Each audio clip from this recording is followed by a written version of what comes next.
खर्च केले, प्राणी ज्यामध्ये तुम्ही आम्ही म्हणतो. मग या सगळ्यांमध्ये कॉमन गोष्ट, सारखी गोष्ट काय आहे ती म्हणजे मूलभूत गोष्टी. मूलभूत गोष्टी कोणत्या? अन्न, वस्त्र, निवारा. या 3 गोष्टी आपण सतत लहानपणापासून बोलत आलो की या 3 गोष्टी माणसाला मूलभूत गरजेच्या आहेत. पण कधी कोणाला असं म्हणताना ऐकलं का हो की अन्न, वस्त्र, निवारा आणि पाणी, पाणी ही मूलभूत गोष्ट आहे. पाणी ही मूलभूत गोष्ट आहेच, पण पाणी ही जीवनाची गोष्ट आहे. जर पाणी नसेल तर जीवन नाही, आपण लहानपणापासून असं म्हणत आलो. पण किती जणांनी यावरती विचार केला, किती जणांनी या गोष्टीचा विचार केला की खरंच आपण लहानपणापासून या गोष्टी जर बोलत आलो असलो तरी पण आपण पाण्याचा वापर कसा केला पाहिजे, कसा नाही. आपण जर निसर्गाचं पाण्याचं चक्र बघायला गेलो तर आकाशाचं पडणारा पावसाचं थेंब जमिनीवर विचारतो. सभोवतालच्या गरम वातावरणामुळे किंवा सूर्याच्या किरणांमुळे त्याची वाफ होऊन ते ढगांमध्ये जातं आणि पुन्हा पाऊस रूपाने बरसतं. हे जे चक्र आहे पावसाचं, ह्याचा कधी विचार केलाय का आपण? जर पाणीच नसेल, जर आपल्याकडे बुद्धीत, माणूस हा सर्वात बुद्धिमान प्राणी आपण असं म्हणत असतो, पण जर माणसानं त्याच्या बुद्धीचा वापर आपल्या मूलभूत गोष्टी, ज्या आपल्याला लागतात गोष्टी, त्या जर साठवून ठेवण्यासाठी केला नाही, त्या जर वाढवण्यासाठी केला नाही तर ती बुद्धी शून्य होणार लागेल असं मला वाटतं. जेव्हा माणूस पाणी अडवा, पाणी जीवासारख्या घोषणा देत असतो त्यावेळेला कदाचित तो विचार करत नाही की आपण फक्त घोषणाच देत असतो त्यावेळेला, तरी आपण याच्यावर विचार नाही केला की म्हणजे काय पाणी अडवा, पाणी जीवा म्हणजे काय असतं. तर पाणी जेवढं आपण खोलवर जीवू तेवढं त्याची वाफ मोठ्या ढगांमध्ये जाणार. माझी आई रोज सकाळी रेडिओ लावते, तिला कदाचित सवय झाली आहे आणि मला पण तिच्यामुळे सवय होऊन गेली आहे रेडिओ ऐकायची.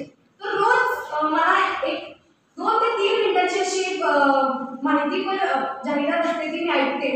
ती म्हणजे एक घर मालक आणि त्याचा जो वॉर्डन आहे त्याच्याबद्दलची.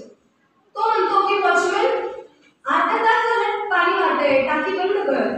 आणि पुढे एका स्त्रीचा आवाज येतो की अर्ध्या तासात किती पाणी वाया गेलं असेल याचा हिशोब करा. आपल्याला मोठी मोठी लोक सांगत असतात की आपण दिवसभरात काय केलं याचा विचार आपण संध्याकाळी केला पाहिजे, पण आपण हे नाही करू शकत का की आपण दिवसभरात पाण्याचा कसा वापर केलाय, आपण दिवसभरात पाणी किती वाया घालवलंय याचा आपण 1-2 मिनिटं काढून संध्याकाळी झोपल्यापूर्वी विचार करू शकत नाही का? मला असं वाटतं हे केल्यानं आपण पाण्याचा नक्कीच वापर चांगल्या पद्धतीने करू शकतो. जर आपण असं करत नसलो तर खरंच आपली बुद्धी शून्य होणार नाही. डॉक्टर APJ अब्दुल कलाम जे आपल्या भारताचे भूतपूर्व राष्ट्रपती होते, ज्यांना आपण मिसाईल मॅन असं सुद्धा म्हणतो, त्यांनी त्यांच्या विजन 2020 या एका प्रबंधामध्ये त्यांनी असं सांगितलंय, त्यांनी परिस्थिती सांगितली 2050 ची की त्या वेळेला जर पाणीच नसेल त्यावेळेला माणसाची स्थिती काय असेल. त्यांनी सांगितलं की जमिनीच्या भूगर्भातील पाण्याची पातळी एवढी खाली जाईल की तुम्ही 4-5 जण घेऊन जरी म्हटला की जमीन खोदणार आणि विहीर काढणार आणि पाणी काढून दाखवणार, कितीही खोल केला तरी पाणी मिळणार नाही. अशी परिस्थिती त्यांनी विजन 2020 या पुस्तकात ते असताना त्या नाहीये पण ते असताना त्यांनी ते लिहून ठेवले. मला याच गोष्टीचं तुम्हाला पुन्हा पुन्हा आठवण करून द्यायची वाटते की खरंच पाणी आहे तरच आपण जिवंत आहोत. कारण जर आपल्याला जिवंत राहायचं असेल तर पाणी वाचवणं खूप गरजेचं आहे. अशी कित्येक उदाहरणं मी तुम्हाला सांगू शकते. माझी सगळ्यांना एक विनंती आहे, मुली पण आहेत, मुलं पण आहेत, सर मॅडम तुम्हाला सुद्धा मी विनंती करते. राजेश म्हणून जे आहेत YouTube, मी त्यांचा व्हिडिओ बघितलेला खूप लहान असताना माझ्या वडिलांनी मला व्हिडिओ दाखवला होता. त्या व्हिडिओमध्ये तो माणूस त्याच्या कल्पनाशक्तीनुसार 2070 सालचा माणूस आपल्याशी कोणत्या पद्धतीनं संवाद साधेल हा व्हिडिओ YouTubeवरती अवेलेबल आहे, सगळ्यांनी बघा प्लीज. तो माणूस असं सांगतो की मी आता 2070 मध्ये जगतोय, माझं वय आता 50 वर्ष आहे पण मी आता 85चं दिसतो. मुलांनो ही गोष्ट लक्षात घ्या. 2070 मध्ये तो माणूस म्हणतो की मुलांना आणि मुलींना डोक्याचं मुंडन करावं लागेल. आज मुलीचं सगळं सौंदर्य तिच्या केसात असतं असं म्हणतो आपण, पण ही खरी वास्तविकता आहे. कारण जर केस धुण्यासाठी पाणीच नसेल तर तुम्ही केस वाढून करणार काय. आणि आज आपण केस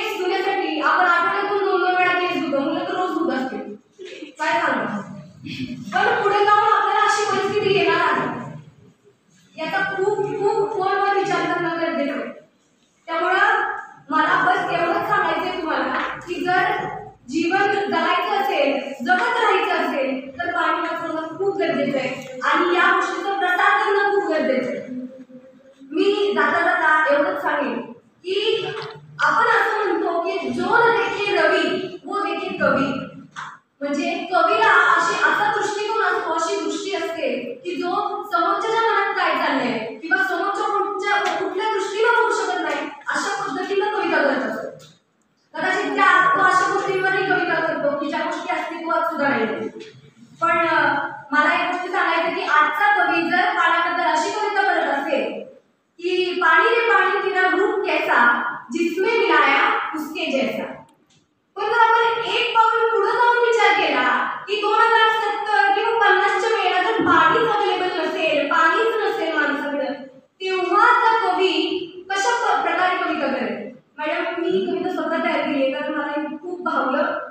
ती कविता अशी आहे, त्या वेळचा कवी अशी कविता करेल की मैं जिसके लिए जी रहा हूँ जिसके लिए मर रहा हूँ, मैं जिसके लिए जी रहा हूँ जिसके लिए मर रहा हूँ, जिसके लिए जिंदा हूँ और जिसके लिए मैं अपनी इच्छाओं को मान रहा हूँ उसका नाम पानी है, उसका नाम पानी है. सो माझं शेवटी सगळ्यांना एवढीच विनंती करते की प्लीज प्लीज माझ्या आजच्या मनोगतातून तुमच्यापैकी 2 ते 3 जणांना जरी या गोष्टीचा भास झाला असेल, या गोष्टीचा तुम्हाला विश्वकर्मा फूड्स इंडियाची शुद्ध सोयाबीन पासून बनवलेली उत्पादनं, शुद्ध शाकाहारी वेगन फूड, उच्च दर्जाचे प्रोटीन रिच कॅल्शियम युक्त हर्बल उत्पादने, flavoured milk, tofu paneer, shrikhand, amrakhand, दही, लस्सी, सोया आटा, नानकटाई, बिस्किट, सोयासत्व beta powder, cholesterol free, preservative नसलेली लो फॅट सोयाबीन उत्पादनं सर्वत्र उपलब्ध. डीलरशिप आणि होम डिलिव्हरीसाठी संपर्क Vishwakarma foods India, MIDC Koregaon, taluka Koregaon, जिल्हा सातारा. मोबाईल 98 222 17 655.